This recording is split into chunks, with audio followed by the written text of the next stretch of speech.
ችበት ሰዓት ነበረ የብሩክን መሞት የሰማችው። ይበልጥ ደግሞ ሀዘኗ በጣም ከባድ ሆኖ ነበረ። በዚህን ሰዓት ግን ምንም እንኳን ተስፋ ሳትቆርጥ ብሩኬ ምንም በልቧ ብታስቀምጠውም የበለጠ ከጎኗ ሆኖ ቾምቤ እያገዛት ትልቅ ደረጃ ደርሳለች ማለት ነው። አሁን ላይ ቾምቤ የብሩክን ደስታ የሚያስደስተው ወደ እሷ ይዞት ይሄዳል ማለት ነው። ብሩክና ቾምቤ ወደ ልዕልት ከሄዱ በኋላ ልዕልትንም በጣም ብዙ ነገሮችንም ሲያጠያይቃት ነበረ።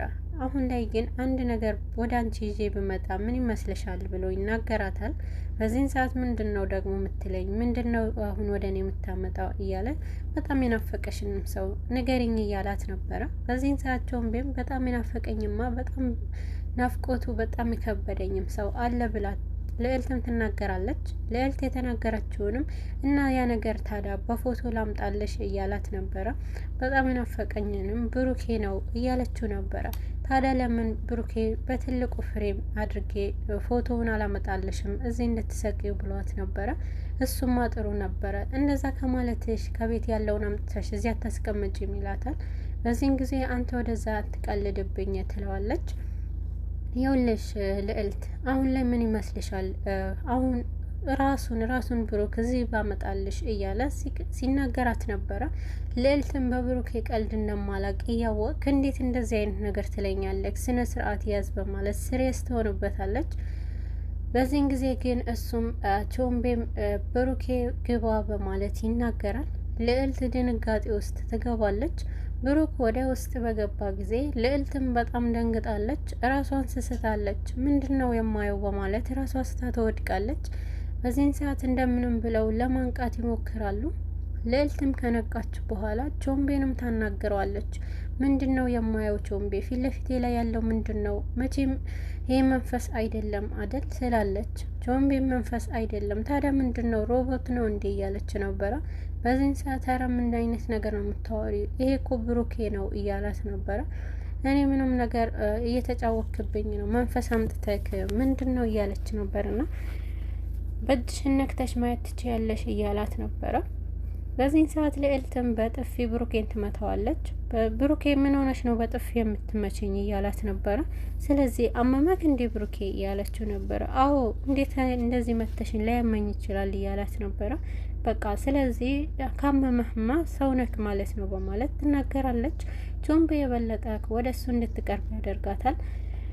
ብሩኬ መሆኑን ካረጋገጠችው በኋላ ታቅፈዋለች። በጣም ደስተኛ ሆነና ብሩኬ በጣም ተገርሞ ነበረ። የድሮ ማንነቷ ለማስታወሱ እሷን ማን እንደሆነች ረስተዋት ነበረ።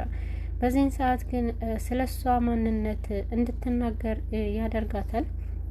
ቾምቤና ልዕልትም ከብዙ ጊዜ ከመጀመሪያ ጀምሮ ጎዳና ላይ እንደነበሩና እሷ ደግሞ ከጎዳና አንስቶ እዚህ ደረጃ ያደረሳት ብሩኬ አንተነክ ለዚህ ደረጃ ለዚህ ህይወቴ መቀየር አንተ ምክንያት ነክ ትለዋለች።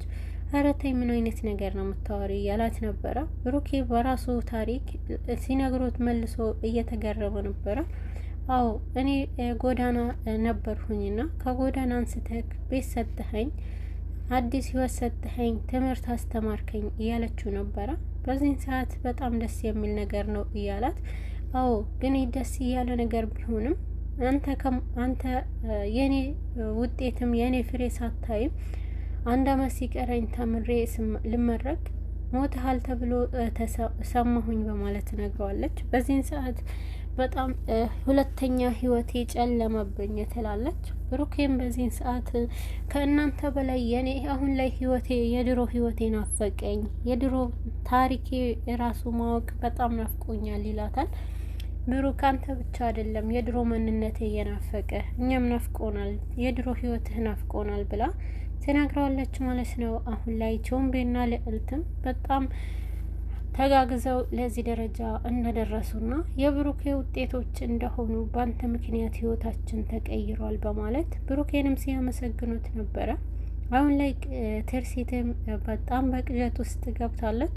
ሚጣና ብሩክም አንድ ላይ በህልሟ ስታያቸውና ደስተኛ ሆነው ፍቅሬ ናት ህይወቴ ናት እያለ ብሩክ ለሚጣ ከትርሲት ፊት ህይወቱ ደስተኛ እንደነበረ ሲናገራት ነበረ።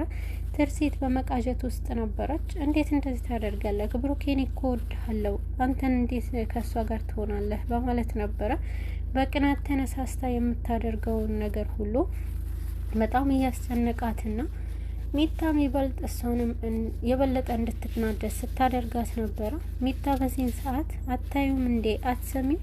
ከዚህ በላይ ምን ሊያስረዳሽ ይችላል? አንቺ እኮ ሚስቱ ከሆን አንቺ እኔ እኮ ነኝ ፍቅሬ እያለኝ ያለሁት፣ አንቺ ደግሞ ማንሽ እያለች በጣም ስታበሽቃት ነበርና አሁን ላይ ግን የነ ሚጣ ቤት ከተቃጠለ በኋላ የተቃጠለበትንም ምክንያት ጋዘነበ ወደዛ ከሄዱ በኋላ ሁሉንም ነገር ላይ ደርሰውበታል። የቤቱ የመቃጠል ምክንያት የሆነችው ሚጣ እንደሆነች ደርሶበታል ማለት ነው። ሚጣ እዛ ቤት ውስጥ ማብራት ከሄደ በኋላ ሻማ አብርታ እንደተወችና ከዛ በኋላ ሻማውን ከጨረሰ በኋላ ቤቱ እንደተቃጠለ ሁሉም ነገር ደርሶበታል። የጎረቤት ሰፈሩ ሰው ሁሉ ጋዘነበ ላይ በጣም መጥፎ ነገር አድርገውበታል። ተነስተውበትና አንገት ደፍቶ ነው እየተጓዘ ያለው ወደ ቤት በመምጣትና ሚጣንም እንዳትዋሸው ሁሉንም እውነት እንድትነግረው ጠይቋታል። ሚጣን ከጠየቃት በኋላ ሚጣም እውነቱን ትናገራለች። በዚህን ሰዓት ጋዘነበ እሳት ነበረ የሆኑት።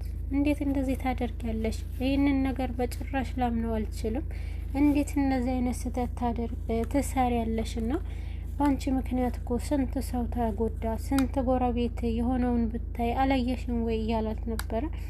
አባዬ እኔ እኮ አውቄ አይደለም ያደረኩት፣ ምን ማድረግ እችላለሁ ታዲያ? እኔ ይህንን ነገር አውቄም እንደማላደርገው ታውቃለህ ብትለውም አባቷ ግን በጣም ተናደውና አሁን ላይ አይንሽን ማየት አልፈልግምና አንገቴን አስደፍተሽኛል ይሏታል። በዚህ መሀል ሚጣ ማልቀሷን ትቀጥላለች።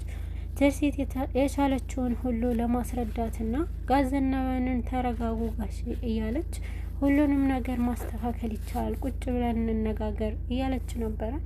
ትርሲት ምንም ነገር የሚስተካከል ነገር የለ አሁን ላይ እያለች ሊናገሯት ነበረ። ትርሲትም ሄዳ እዛ እንደምትጎበኘው ተናግራለችና ያለውም ነገር ሁሉ እንደምትረዳና ሁሉንም ነገር እንደምታስተካክል ነበር የተናገረችው። በዚህን ሰዓት ግን ጋዘነበ ምንም ነገር የሚስተካከል ነገር ያለ አይመስልምና ስለዚህ ይሄ ስህተት ከመሰራቱ በፊት መስተካከል ነበረበት እያላት ነበረና ሚጣ እግሩ ስር ወድቃ አባቷ ላይ ስትለምነው ነበረ። እባክህ አባዬ ይቅር በለኝ፣ ከይቅርታ ሌላ ምን ላደርግ እችላለሁ? እባክህ ይቅር በለኝ እያለችው ነበርና መቼም ይቅር አልልሽም እና ደግሞ ይቅርም የምልሽ ነገር ከሆነ ሐኪም ቤት የገባችዋ ትንሽየዋ ህፃን ስትድን ነው በማለት ቆርጣ እግሩ ላይ የወደቀችውንም ሚጣ ገፍትሯት ይወጣሉ ማለት ነው። በዚህን ሰዓት ሚጣ በጣም በማልቀስና በመደናገጥ ዳግመኛ የልብ ድካሟ ይነሳል። ትርሲት ሰውን ብትጠራ ማንም አልደረሰላትም ማለት ነው። ለብቻዋ በጣም ራሷን እንደምንም ብላ እንድትድን ታደርጋለች። ግን ደግሞ እንድትድን ካደረገቻትም በኋላ ቤት ቆልፋ ቁጭ ብላ ነበረ።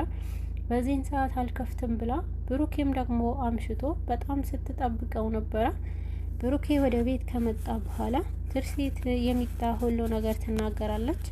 ጋሼም ቤት እንዳልገባና ሚጣን በሯ ዘግታን እያለቀሰች እንደሆነ ከተናገረች በኋላ በዚህ መሀል ግን እሱንም ጋሼንን መጀመሪያ ሚጣን ተለባልና ጋሼን እፈልጋለሁ ብሎ ሚጣንም ለማናገር ይሄዳል። ብሩኬ ሲመጣ ሚጣን በሩ ትከፍታለች። በዚህን ሰዓት ግን ትርሲት አልጠበቀችው ነበረ። ይህንን በር አትከፍትልህም ላንተም እያለች ነበረ። ሚጣ ግን ለብሩኬ በሩ ከፍታለታለች ማለት ነው። በዚህን ሰዓት ግን ብሩክ ሚጣንም አረጋግቶ እሱንም እንደማይጠላት ይናገራታል። ሚጣ አሁን ላይ አንተም ካልጠላኸኝ እንዳባዬ እያለችው ነበርና ጋሽ ዘነበን ለመፈለግ እወጣለሁ ብሎ ከትርሲት ጋር ሲጨቃጨቅ ነበረ። ብሩኬ አሁን ላይ ለብቻህን መሄድ የለብህም አሁን እኮ መሽቷል እያለችው ነበረ።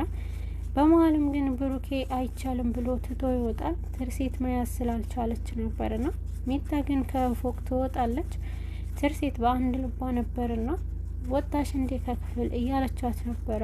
አዎ እያለች እና ታዲያ ብሩኬ ወዴት ሄዶ ነው እያለች ነበርና ጋሼን ሊፈልግ ወጥተዋል ብላ ትናገራለች። በዚህን ሰዓት በጣም ትናደድና እና ሲወጣ ዝም ብለሽ ብቻውን ትታይዋለሽ እንዴት ትላታለች። ምን ማድረግ እችላለሁ እና ታዲያ ምን ላድርገው እምቢ ያለኝ እኮ እያለች ነበረ።